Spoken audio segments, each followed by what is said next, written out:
અડધો કપ પૌવાથી એકદમ ટેસ્ટી અને ક્રિસ્પી નાસ્તો, જેના માટે એક મિક્સર જારમાં અડધો કપ પૌવા લઈને સરસ સાફ કરીને આ રીતે પાવડર બનાવી લેવાનો છે અને સાઈડ પર રાખવાનો છે. એક કાચા બટેકાને છૂંદો કરીને તેને પણ આપણે ધોઈને રાખીશું.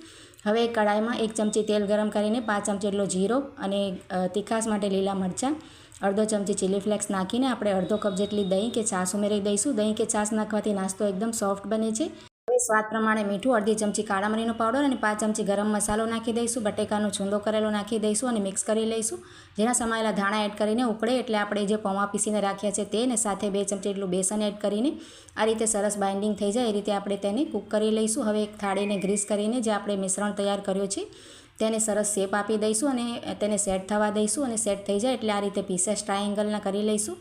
હવે એક ગેસ ઉપર પેનમાં તેલ ગરમ કરીને તેને સેલો ફ્રાય કરી લઈશું, બંને બાજુથી ક્રિસ્પી થાય ત્યાં સુધી. તો એકદમ ટેસ્ટી અને ચટપટો નાસ્તો બિલકુલ રેડી છે. વિડીયોને લાઇક, શેર અને ચેનલને સબસ્ક્રાઈબ કરી આપજો.